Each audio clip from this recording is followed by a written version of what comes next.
नमस्कार. आपण ऐकतोय श्री तैलंग स्वामी महाराज यांचं जीवनचरित्र. संकलन केलेलं आहे डॉक्टर केशव रामचंद्र जोशी यांनी.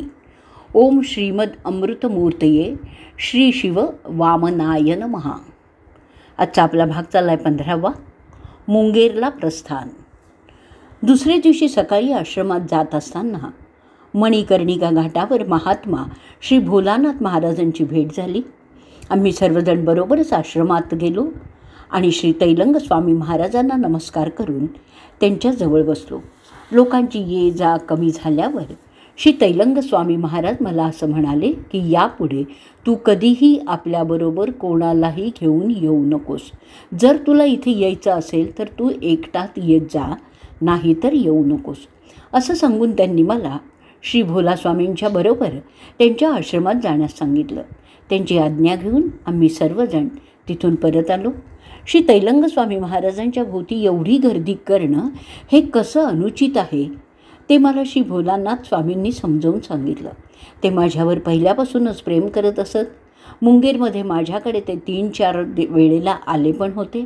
7 दिवस श्री क्षेत्र काशीमध्ये राहून श्री बागची महाशय आणि मी मुंगेरला परत आलो. मुंगेरला पोचल्यानंतर श्री बागशी महाशयांनी शरीरशुद्धी करण्याकरिता श्री शशधर चक्तर्क चूडामणी या सत्पात्र ब्राह्मणाला विचारलं, परंतु त्यांनी ते मान्य केलं नाही. त्यावेळेला श्री बागची महाशय खूप चिंतेत पडले. त्यांनी नवद्वीप आणि भाटपाड्यामध्येही चांगला ब्राह्मण मिळवण्याचा प्रयत्न केला, परंतु श्री क्षेत्र काशीत कार्य करून दान स्वीकारण्यास कोणीही तयार झालं नाही. ब्राह्मण न मिळाल्यामुळे श्रीयुत बागची महाशय अत्यंत काळजीत पडले. हळूहळू दिवस जवळ येत होता आणि अडचण मात्र दूर होत नव्हती. त्यामुळे काळजीने एक दिवस ते रडायला लागले. ज्या वेळेला 4 दिवसच राहिले त्यावेळेला श्री क्षेत्र काशीहून महात्मा श्री भोलानाथ स्वामी आले आणि असं म्हणाले की ब्राह्मण मिळत नाही म्हणून यदुनाथ खूप काळजीत आहेत. याकरता श्री क्षेत्र काशीत ब्राह्मण नेमून मला यदुनाथला तिकडे घेऊन येण्यासाठी महात्मा श्री तैलंग स्वामी महाराजांनी पाठवलेलं आहे. आणि दुसऱ्या दिवशी श्री बागची महाशय महात्मा श्री भोलानाथ स्वामींच्या बरोबर काशीला गेले. तिथे महात्मा श्री तैलंग स्वामी महाराजांनीच नेमलेला एका अग्निहोत्री ब्राह्मणाकडून काम पूर्ण करून 7 दिवसांच्या आत मुंगेरला परत आले. त्यावेळेपासून बागजी महाशय आणि माझ्यामध्ये श्री स्वामीजींच्याकडून घडलेल्या अद्भुत घटना आणि असीम दया यांच्याबद्दल रोजच चर्चा होत असे. 5-6 वर्षानंतर महात्मा स्वामी महाराजांचे दुसरे शिष्य श्री कालीचरण स्वामी हे बागची महाशयांना त्यांच्या घरी हाली शहरात येऊन दीक्षा देऊन गेले. दीक्षा घेतल्यानंतर 1 वर्षाने त्यांना गात्रदाह या भयंकर रोगाचा त्रास झाला. त्यावेळी मी दार्जिलिंगला राहत होतो म्हणून ते माझ्याकडे 3 महिन्यांची सुट्टी घेऊन आले आणि त्यांना त्यावेळेला बरं वाटलं. अशा प्रकारे काही दिवस निघून गेल्यानंतर मी ज्या इस्पितळामध्ये काम करत होतो तेथील व्यवस्थापक श्रीयुत महेंद्रलाल घोष हे शाळेत शिक्षकाची नोकरी करत असल्यामुळे सर्वजण त्यांना मास्टर महाशय असंच म्हणत असत.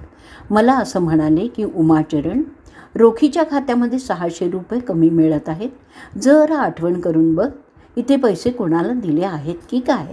मी पुष्कळ विचार केला, आठवण्याचा प्रयत्न केला, परंतु ती रक्कम कोणालाही दिली गेलेली नव्हती. इस्पितळामध्ये 2 लोखंडी पेट्या होत्या. त्याचे 4 किल्ल्या होत्या. त्यापैकी 2 माझ्याजवळ आणि 2 मास्टरजींच्याकडे असत. ज्या खोलीमध्ये त्या पेट्या ठेवल्या होत्या त्या खोलीत मी झोपत असे. आम्ही दोघांनीही रात्री एकत्र बसून पुष्कळ बारकाईने हिशोब तपासले, परंतु चूक कुठेही आढळली नाही.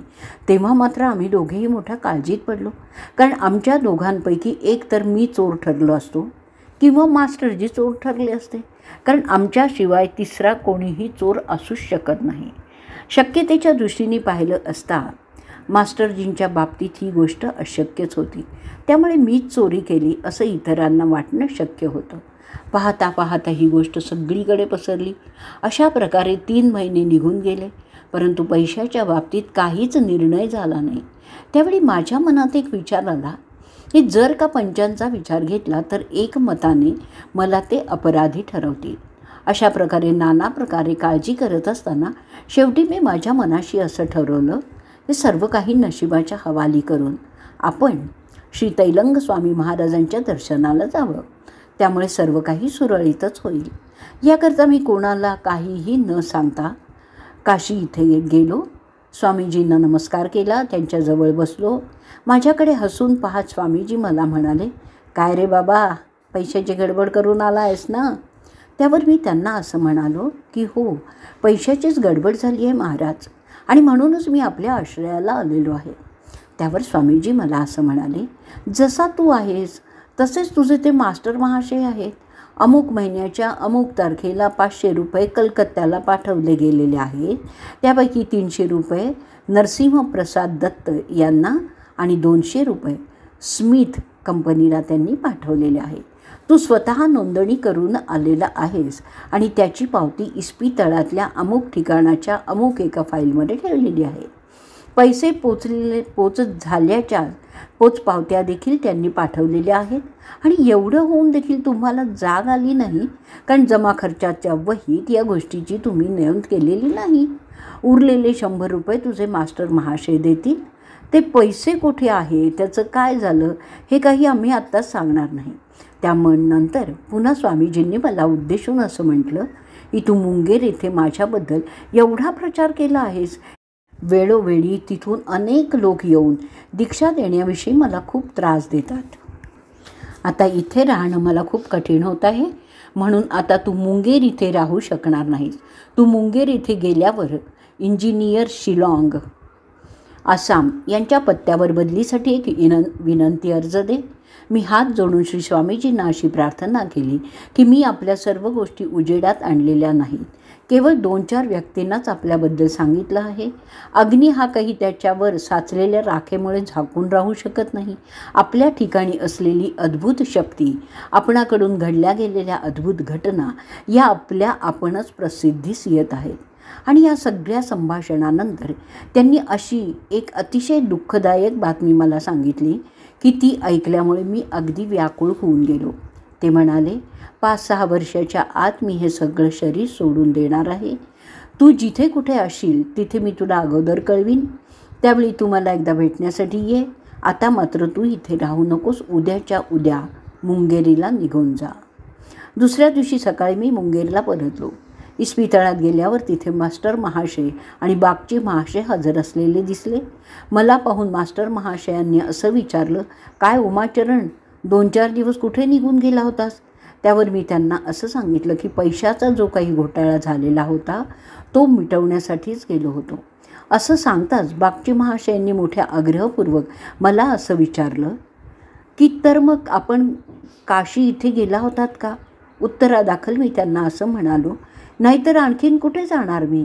मी दिलेलं उत्तर ऐकून मोठ्या उत्सुकतेने त्या दोघांनी मला विचारलं की महात्मा महाराजांनी काय सांगितलं आहे? सर्वप्रथम मी त्या 2 पावत्या काढून त्यांना दाखवल्या आणि नंतर महाराजांनी सांगितलेला सर्व वृत्तांत त्यांना सांगितला. तो ऐकून दोघेही निशब्द आणि स्तंभितच होऊन गेले. मात्र उरलेल्या 100 रुपयांबद्दल मास्टर महाशयांच्या मनात थोडा संशय राहिला. काही दिवसांपूर्वी इस्पितळातल्या 2 लोखंडी पेट्यांना रंग लावण्यात आला होता. मी काशीहून परतल्यानंतर 8 ते 10 दिवसांनी मास्टर महाशय ज्यावेळी पेटीमध्ये पैसे ठेवण्यासाठी गेले त्यावेळी मला मोठ्यांदा ओरडूनसा बोलवलं. बाहेर मी आणि बागची महाशय बसलो होतो. हाक ऐकताच आम्ही झटकन उठून त्यांच्यापाशी गेलो.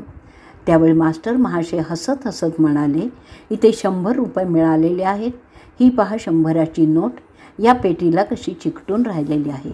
एवढं सांगून त्यांनी ती रंग लागलेली नोट माझ्या हातात दिली. ते पाहून आम्ही अगदी आश्चर्यचकितच होऊन गेलो. मुंगेर सोडून अन्यत्र जाण्याची इच्छा नसल्यामुळे मी स्वामी महाराजांनी सांगितल्याप्रमाणे आसाम इथे विनंती अर्ज पाठवलेलाच नव्हता. परंतु त्यानंतर 1 वर्षाने निष्काळजीपणाने तशा प्रकारचा अर्ज मुख्य विशारद शिलाँग आसाम यांना पाठवला.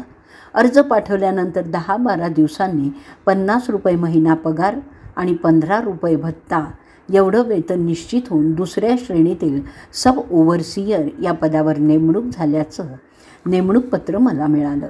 त्यात शिवसागर इथे कामासाठी हजर होण्याच्या सूचनाही होती. त्यामुळे मुंगेर सोडून फार दूर जावं लागणार म्हणून मी जरा विचलित होऊन गेलो होतो. मास्टर साहेबांच्या व्यवस्थेबद्दल तसंच हिशोब आणि जमा असलेल्या पैशांबद्दल सर्व काही व्यवस्थित समजावून दिलं. त्यांच्याजवळ सुट्टी मागितली. त्यावर ते आणि इतर सर्वही लोक मला असं म्हणाले की आम्हाला तुमचं काहीही ऐकायचं नाही, तुम्हाला इथून जाता येणार नाही. या महिन्यापासून आम्ही तुम्हाला 50 रुपये पगार पण जास्त देऊ, पण इथून तुम्ही जाणार नाही. त्यांच्या या मताशी सहमत न होता मी त्यांना पुन्हा पुन्हा माझ्या जाण्याविषयी आवर्जून सांगितलं, परंतु त्यांनी या सगळ्या गोष्टींच्याकडे दुर्लक्षच केलं आणि अशा प्रकारे जवळजवळ 1 महिना निघून गेला. एकीकडे आसामहून 2 तारा आल्या, परंतु मास्टर महाशय आणि इतर सर्व लोक मिळून मला न जाण्याबद्दल अनेक प्रकारे समजावितच होते. काही झालं तरी जाऊ देणार नाही असंच सांगत होते. अशा परिस्थितीत काय करावं याचा निर्णय घेऊ न शकल्यामुळे मी कोणालाही काहीही सांगितल्याशिवाय सरळ काशी इथे स्वामी महाराजांच्याकडे निघून गेलो. त्यांना सर्व वृत्तांत निवेदन केला. सर्व वृत्तांत ऐकून घेतल्यावर स्वामीजी मला म्हणाले, तुला तिथे जावंच लागेल, कारण आता यापुढे तू मुंगेर इथे राहू शकत नाहीस. स्वामीजींनी असं सांगताच मी असा विचार केला, जर मुंगेरला जाऊन मग शिवसागर इथे गेलो तर मुंगेरहून निघणं फार कठीण होईल. त्यासाठी मुंगेरला न जाता मी सरळ घरी गेलो. 8-10 दिवस तिथेच राहिलो आणि नंतर शिवसागरला निघून गेलो. आसाम इथे गेल्यामुळे लवकर घरी परत येणार शक्य होणार नाही. त्यामुळे पूर्वजन्मी माझ्याकडून लिहिले गेलेले 3 श्लोक ज्यांच्याबाबत स्वामीजींनी मला आधीच सांगितलेलं होतं ते पाहावेत असा प्रयत्न मी करायला लागलो. त्यासाठी मी श्री स्वामीजींनी सांगितलेल्या घरी जाऊन त्या घराच्या मालकाशी थोडीशी ओळख करून घेतली, परंतु माझ्या मनातली ती श्लोकांची गोष्ट त्यांना सांगण्याचं धाडसच होईना. त्यामुळे मी तसाच परतून आलो. घरी आल्यावर त्यासाठी इतर उपाय शोधायला लागलो. शिवसागर इथे 1 वर्ष राहिल्यानंतर माझी बदली गोलाघाट इथे झाली. तिथेही 3-4 महिने राहिल्यानंतर रुडकी कॉलेजमधून एक तरुण ओव्हरसियर्सच्या जागेसाठी नियुक्त होऊन तिथे आला होता. आम्ही दोघेही एकाच घरात राहत असल्यामुळे आम्हा दोघांमध्ये खूप जवळीक निर्माण झाली होती आणि योगायोगाने 3 महिन्यांच्या आतच त्या तरुणाचा विवाह माझ्या